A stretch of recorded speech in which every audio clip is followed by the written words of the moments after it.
So, hello and welcome back to our podcast SDGYOU. Today we have a guest from Romania.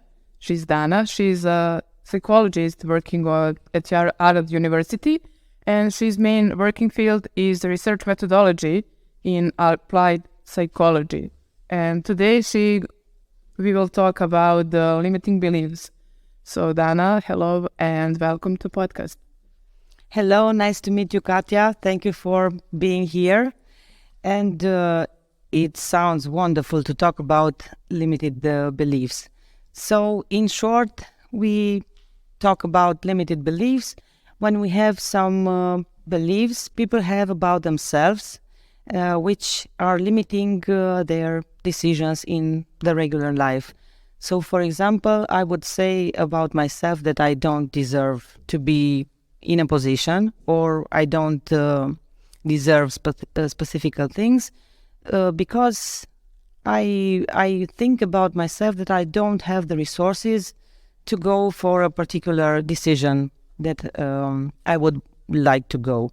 So in terms of behavior, we will see in most of the cases people just quitting their dreams because they don't think they can actually go and get what they want in their lives. And when we talk still in behavior terms about limited beliefs, we talk about people who have usually a low level of tolerance. They don't agree to things. They turn into their inside, and they are living their lives in most of the cases in their heads, like in brackets. So I don't want to go out there because I don't deserve, I don't have the resources, I'm not a good person, and so on. So basically, the limiting beliefs we are gain in the really early age of our life.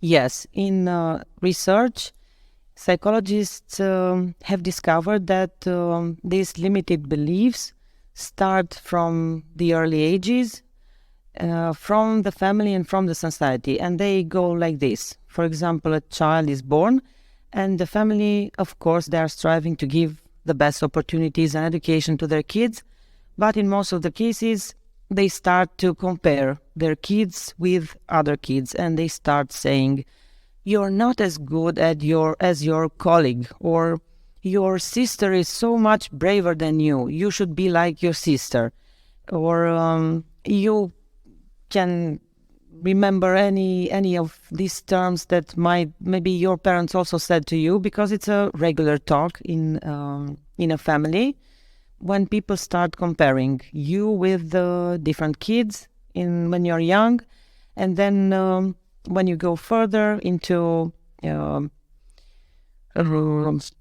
high school, let's say, your parents still compare you to your peers, and in most of the cases, they would compare you with a better person. Of course, when I used to be a young man, my mother always compared me with a person and with a child who are better than me, particularly in the school, Oh, why you cannot be so good in the school like my friend Vesna, for instance, and she have never comparing me with a person who is worse than me. It doesn't matter that was the school or some society life or on the playground. No. We just need to compare ourselves with the person who is better than us.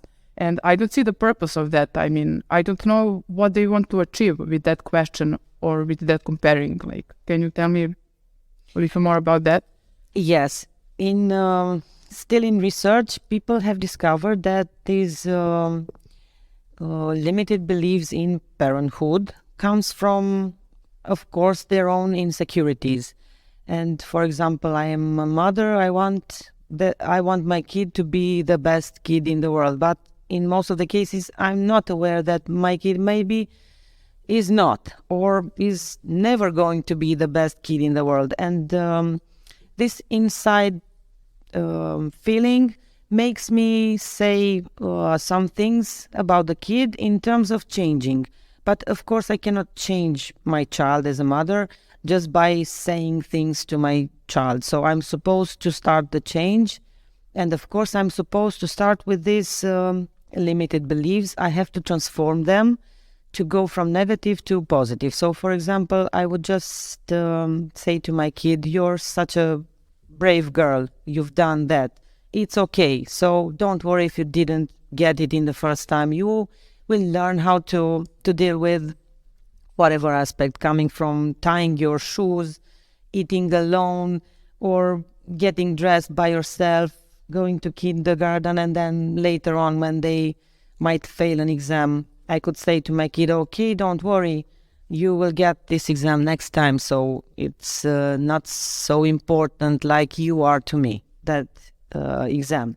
And we can go with examples, but when people start projecting these limited beliefs on their kids or on their peers, on their colleagues, because this happens in family and it will happen also at the work when you work with your colleagues. In most of the cases, this concept has to deal with self-esteem, self-efficacy, and with the ego. So can you tell me just a little bit to go a step back, like, because the causes of and the roots of all of this starting within the family, I guess? Would you like to say me like? Yes. That was the first step, and then later on, as we grown up, we meet the limiting beliefs within the society as well. So what do you think, what we can do in order to prevent that? And what is the starting point of doing that? Like, is that within the family, or yes, through the work on that, just me as a child or my mother as well? Yes, everything starts in the family because those are the person the child sees for the first time. And because the learning process starts with imitation, the child will imitate or, let's say, will mirror the behavior of the parents or the person like grandmother, grandfather, who is the main person taking care of the kid. But you will see that decision-making systems of the small kids, they are basically copy-pasted from the surroundings. And in most of the cases, the family will rule their decision-making systems. If the child will go to kindergarten, then they will have more opportunities to learn and to imitate, because they also imitate. And in a particular society or culture, specific behavior patterns get internalized by kids, because that is the only thing they observe. And of course, they will integrate and make their behavior, their talking and limited beliefs, of course, they are going to internalize them and believe that that is the way they should act and should be. And by the time they reach, let's say 18, they become teenagers, they start to ask about what are the things they were taught by. And that is the starting point of each individual, each teenager, to start the change and to begin to think by themselves. So this skill, like critical thinking, has a lot to do with these limited beliefs, because it's all about what I believe about myself I'm capable to do. If I don't trust myself and I don't believe in myself, I will not choose anything by myself. I will just go with the society and the culture, and I will just copy-paste other behavior, and I will never break the cycle of limited beliefs. I'm supposed to break this cycle and to move further and to become the person that I want to be. It's not an easy thing to do. People need help when they reach this point. They don't know who they are and they don't know where to go with their lives, or with their studies, for example, or maybe in their relationship or at work, because up to a point they think the relationship they're in, it's the best relationship they could get or their job is the best job for them, but up to a point, people get not bored, but they think they want more, and then they have to change. If they don't change, then they're supposed to leave the relationship, the job, or whatever they were doing. And in most of the cases, we don't want to disrupt the life. We want to go smooth from one role to a different role, and to be proud of ourselves, or otherwise we will end up being frustrated individuals with limited beliefs.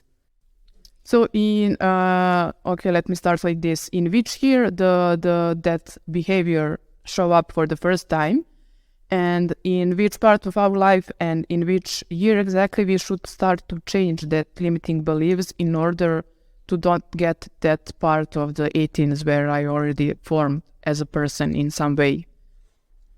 Okay, this is a very nice question, and thank you for asking this. Still in research, people are talking about the theory of mind, which develops near the age of 2. So my kid, when reaches the age 2, is supposed to know by themselves the intentions of others. And this theory of mind states that the child at 2 is able to read the intentions of people around them. So, for example, if I am doing an experiment and I throw something on the floor on purpose, a 2-year-old child will never reach to me and give me that object, because they already know that I throw it on purpose. But if I just skip one object from my hand without intention, the kid will grab the object and get it to me. So by the age of 2, their psychologist says that you reach this point where the theory of mind works, and you are able to read the intentions of others. And this has a lot of aspects in that go in parallel with the limited beliefs also, because just imagine, at the age of 2, you know the intentions of others, and the society will give you a different image, because I have my own impression about the society, but society comes and say, oh, you're wrong, you get it wrong, I didn't mean to do that, or I didn't mean to say that, you just get it wrong. And the kid starts to learn by themselves that they were wrong, even if they were correct. And the main point that parents should be doing is explaining their kids whatever their actions and consequences, because if you have the theory of mind developed, you are supposed to understand what are the consequences of each action. And if parents are giving more time to their kids, just talking to them about each behavior and each consequence, they start to better understand and to better regulate their behavior. Because next topic that we would talk would be the self-regulation. I'm able to regulate my behavior, my emotions, my inside talking, the talking that goes on inside of your head. And I'm supposed to change the negative talking in my head with positive aspects. And this is the starting point to change and to transform negative beliefs into positive beliefs about yourself. And tell me about the education within that topic. We do not have it, but at least in Serbia, we don't have any kind of classes and education in the kindergarten, high school, or even on the faculty. But when we reach the faculty, we are already grown-up persons. So I guess that education should start at least in the kindergarten, a small step, and then later on within the school. Yes, you are right. In Romania, and let's say in Europe, and the agenda of SDGs for 2015, 2030? Yes, right. We have their target, and we are supposed to integrate whatever it's said in the in that indicator and to make it an activity by purpose. So we are supposed to reach the personal development stage and to integrate it into the mass education. And when we go to kindergarten, we are supposed to have trained personnel who does not only takes care of basic child's needs, for example, changing the kid, feeding the kid, and just take care so they won't cry. For this is not education. I'm giving you food and quality clothes, and that's it. So we are supposed to have an education based on talking and explaining, but this is supposed to be done by professionals, because each of the word addressed to a child will have an impact on their mind, and their mind will start dealing with the words that are available in their brains. And if those words are only limited beliefs, then their inside talking and their image about themselves will be according to those words. So let's see the child as a system. If we take care of the inputs that go into the system, then we can handle the output. But if we see that the output is not what we want to, then we should change the input. It's that easy. So the children by themselves, they won't change. They will change only if we change the information we are feeding them with, and of course the emotions we are surrounding them with, and our own behaviors as grown-ups. Oh, thank you. And you said that early gained insecure in person can lead and influence on so many levels, is within the relationship, on our job, with personal life, and actually within society. So what we can do in order to change that and to prevent that? Is there some kind of the steps? Yes, this is a hard question, and we all wish that somebody would teach us how to handle this, but this is seen as a collective action, and there's a theory that explains this. It's called social exchange theory, and it says in short that we offer to the society whatever we receive.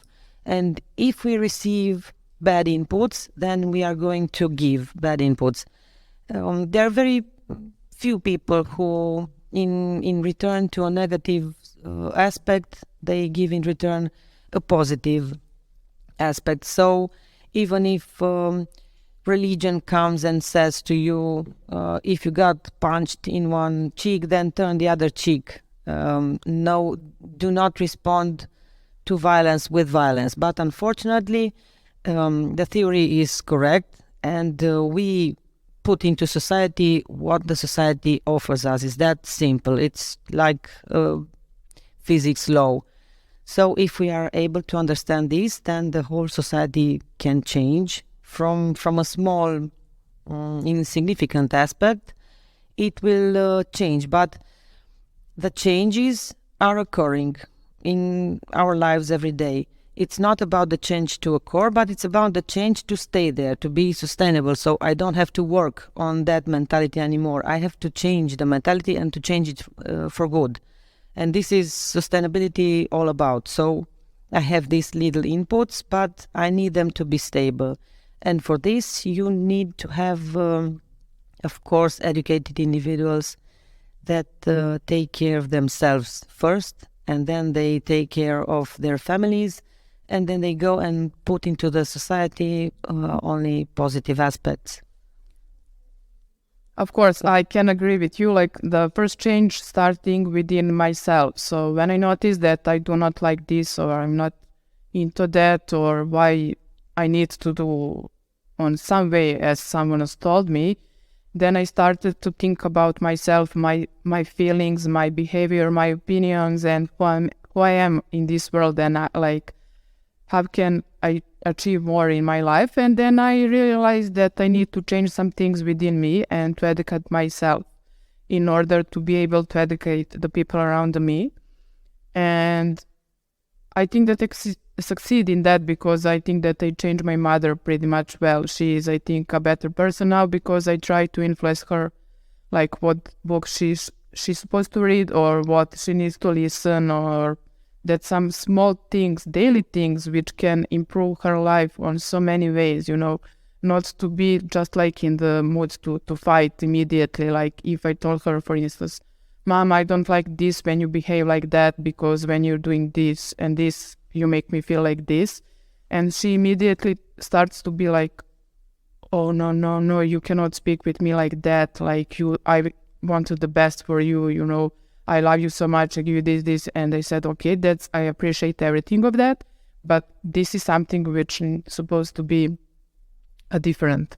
So it's not that easy. It's hard job. It's a long way. It's not sprint. It's a marathon.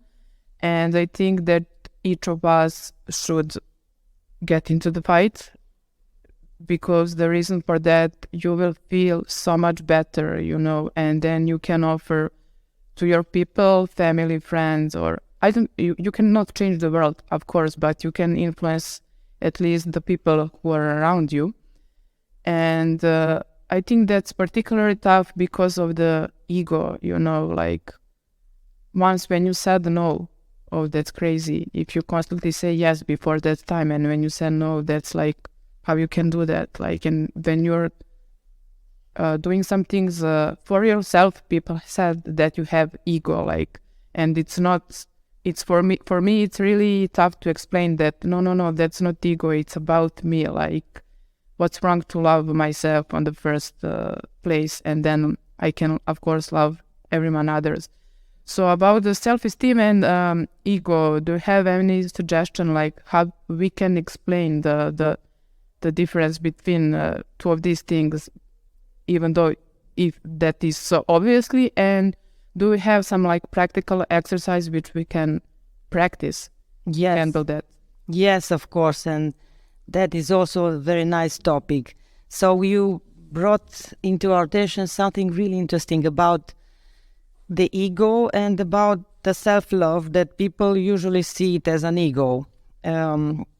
This ego word gets so overrated because everybody is talking about ego and stuff, but nobody really understands what the concept is about. So in short, everybody heard about Freud's theory and about unconscious aspects of the self.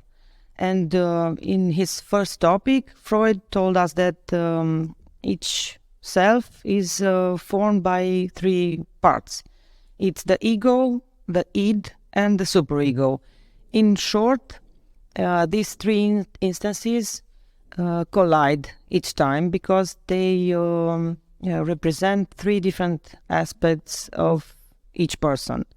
So I have the id side that goes with the pleasure aspects. I want that blouse. I want that food. I want that job, for example. Wanting about and needing. And this is one part of the personality. And we have the opposite part, let's call it, that is superego. And the superego represents the morality instance that each of us has in ourselves. And the superego is, in brackets, our mom. So you're not supposed to go and play until you finish your homework. This will be the baseline for everybody. And we don't understand as a kid that homework is more important than playing, because we are kids and we are supposed to play, and that is our basic activity. And when further on, when we go into our lives, we go to learning, and then we go to working. But when we are kids, we don't understand why am I supposed to do the homework when I'm supposed to play. And we have an internal fight. We call it cognitive dissonance. What am I supposed to do now? My mother, I'm supposed to listen to my mother because my mother always knows what's right for me. And if I don't listen to my mother, then I will get a punishment. Um, so our superego forms like this, and it's all about the moral principles, about relationships, about our lives, about how to raise the kids, and we have this superego side. Then the ego is the outcome when these two systems, pleasure system and moral system, collide, and that's the reality. And if we don't have a self-regulation process done by ourselves, then the ego will always reach from internal, our unconscious mind, and other people will see that aspect of the personality. It's not about being a person with a big ego. It's about a person who has a higher conflict between pleasure and morality. And in most of the cases, this internal fight between the three instances always ends up in a behavior, because this is what reaches the surface of our internal thoughts, the behavior.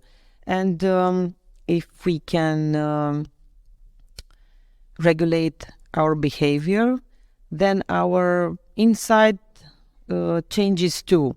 For example, it's a nice exercise for people who get up in the morning and don't want to leave the bed, don't want to leave the house. Oh, I have to go to job, I have to go there, I don't want to do all of this, but I'm an adult and I have to do them. And if people wake up in the morning and they are disgusted about society life and everything that surrounds them, it's okay to feel this. For example, we can say to ourselves, it's okay to feel these feelings and think like this, but you can go and do something for yourself and start smile. And there's a very interesting research on how your face physiognomy changes your thoughts. And if you start to smile in the morning, there are particular muscles involved in the smiling act, and you also will get the feeling of smiling. So you will change your feeling by changing the mimics of your face. This is a nice exercise to start with in the morning, and then the exercises go further as you do them and you believe that they are working, but up to a point they will not work. So that is the time to change the exercise, and then you're supposed to watch over the conversation in your head, because of course you wake up in the morning and you have a lot of thoughts in your head, and because you have these thoughts, you forget to where you put your keys, or where is your phone, or you're supposed to do something and you just forget, because you have a lot of internal voices that tell what to do. If you change this internal talking into a clear talking, so your thoughts have to be clear. And in most of the therapies, we are talking about clarity, reaching clarity. I have thinking clarity. I know what I want. I know how to get it. And I know what my resources are. And when you start training yourself under these principles, then you will be aware of your own internal resources. So you can exercise like, okay, when I was a kid, I had the best feeling when I went, for example, to my grandmother and I played with the animals in the yard. And you're supposed to just get a cozy feeling of that nice feeling you had when you were a child, and take that feeling and put it on you like a blanket, but you as you are today. So just recalling those good feelings will help you better cope with the negative feelings and start to cover you in the morning, for example. And you're supposed to take only these positive aspects and try to forget about, I don't know, the feelings you have as being guilty or ashamed, or you are afraid, or you are angry and enraged about something, because this is just words that are processed. And usually, if you start to change the words that you process in your head, then your overall feelings change, and also your behavior will change as well. And this might be seen by the family or the people that are near you, because they are the first people that will see the change, and they will start asking you, oh, what did you do that you have changed? And you have no idea what you do, because you didn't do anything. You just change a few lines in your head when you say to yourself every day. So just those lines change in the end your behavior. Thank you so much for that advice. I used to practice that with a blanket, and it's really helpful. And thank you for the reminder that we need to smile more. So let me summarize the whole conversation which we had it. So limiting beliefs are beliefs which we already form up to the second year of our lives.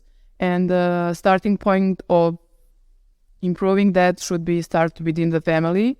And later on, I guess you mentioned that educational system is supposed to be changed a bit, and to have that working on ourselves and personal development class we should have in the kindergarten, and then later in the school and high school, I guess, so we can be a better person and influence the society and our family in a better way. Yes, of course. Would you like to add something? Just take care of yourselves first, and then take care of your families and society later. And as Dana mentioned, smile more. And smile more, of course. So thank you, Dana, on this conversation, and see you in the next podcast. See you soon. Bye-bye. Thank you.